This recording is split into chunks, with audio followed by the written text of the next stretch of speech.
We're at the start of our D-Day 80 trip for Robert. We're at Merville Battery.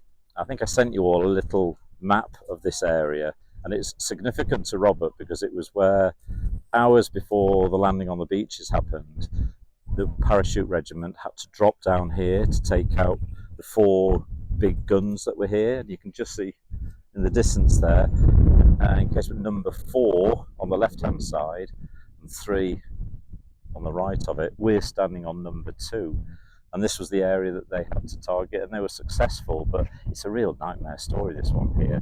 Lots of men lost their lives. There weren't as many men landing here as they were hoping to, for obvious reasons. Minefield all the way around it, so a real terrible area. But they succeeded, and the guns were taken out. But you can see today, because of the occasion, gosh, it's a massive event here. We had to queue to get in. You can even see, the recreation they've got here, and you'll see the seats in the distance, the stand in the distance. There's clearly a big event happening here. Like I think there will be everywhere around here, but yeah, it's been a great start to all this. And so it is connected because Robert, in a few days after this, so 5 days after this, was at Chateau Saint Com, and that's where the 9th Parachute Battalion that dropped here ended up there. So their stories connect on the 10th going into the 11th.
We're just looking across at the chateau, remembering that well when we came here last time.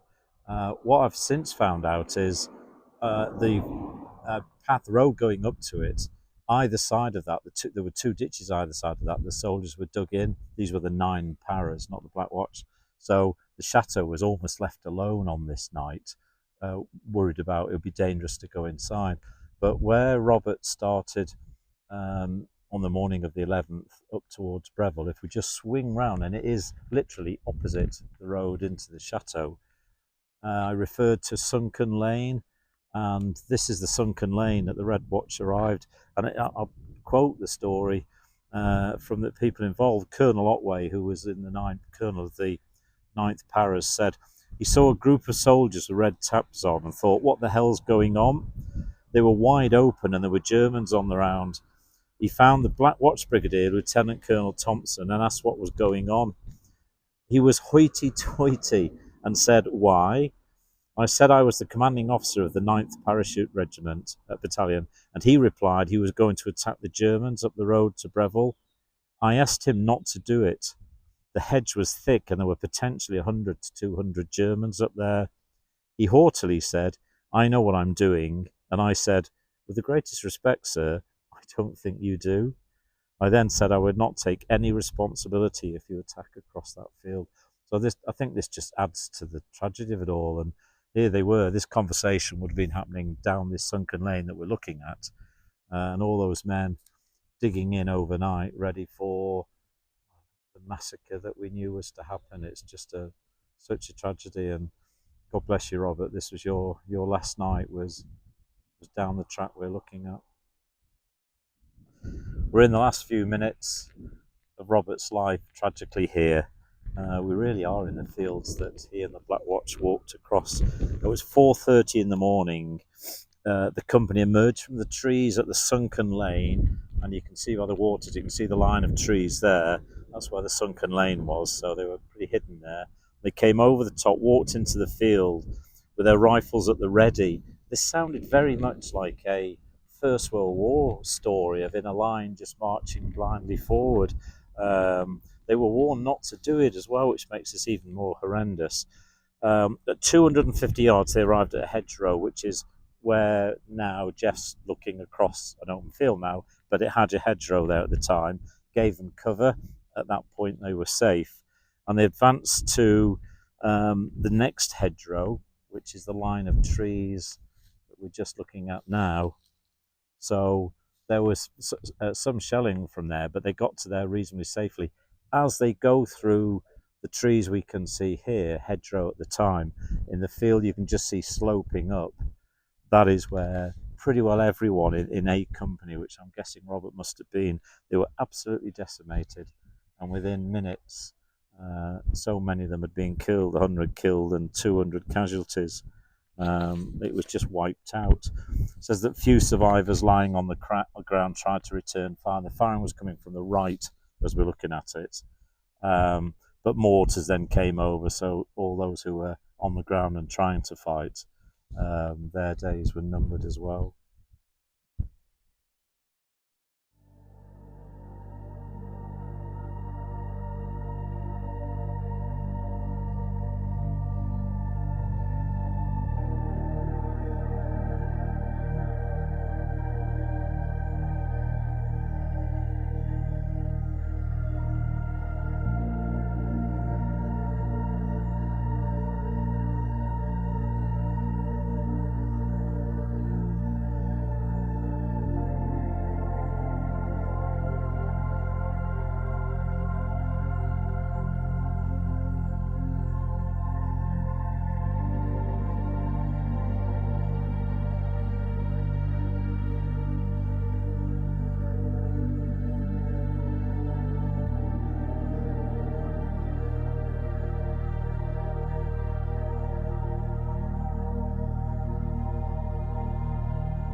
Behind me is the Bois de Mont bungalow, which was here when Robert was here on the 10th and the 11th of June 1944.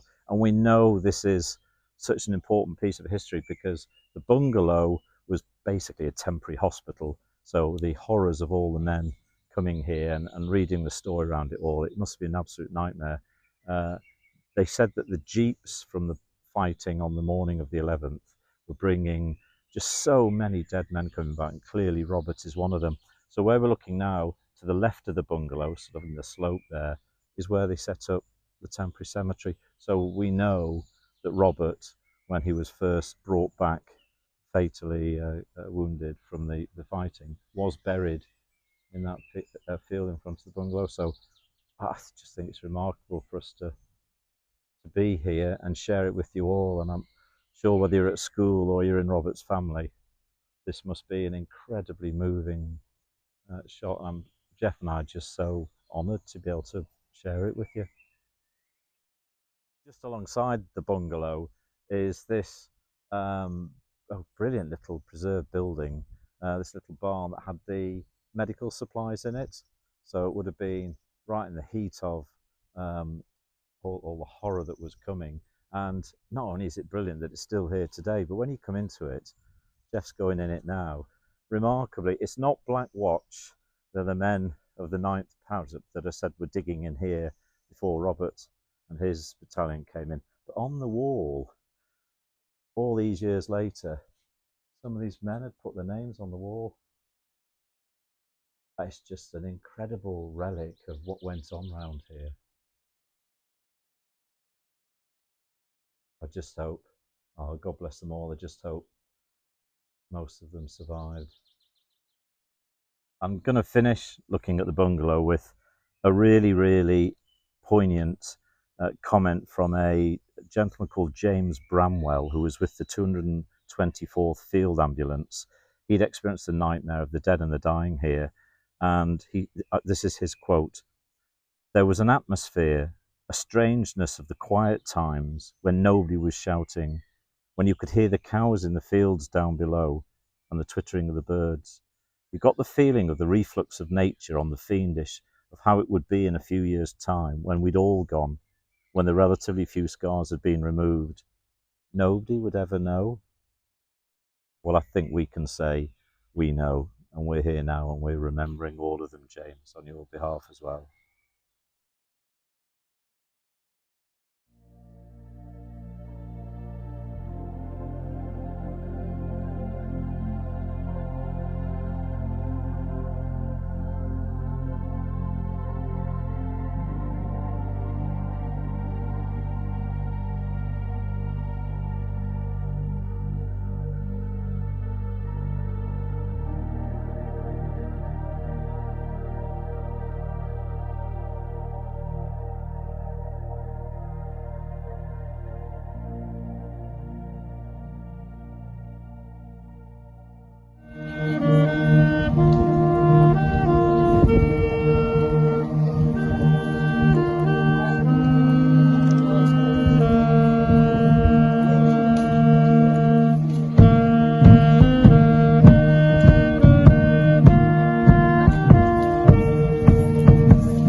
had a fantastic 2-3 days, and this is the end of an incredibly emotional experience, and it has been a real honour for Jeff and I to do this on your behalf, for Brenda, for all your family, and for the Oakey family at school as well.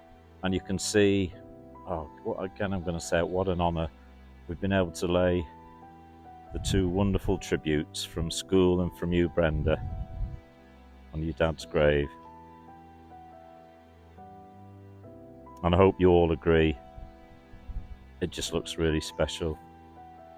So glad it's another beautiful blue sky day.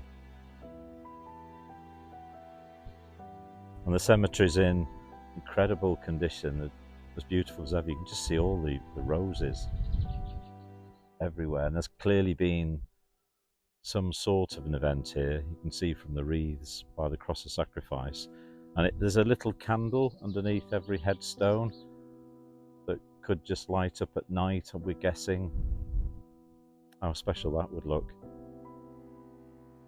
But it's a massive sense of occasion for us these last few days, and to do it following Robert's story. It's brilliant to remember all of the men who died in the Normandy campaign, but has been so much more emotional being able to do it through all your eyes.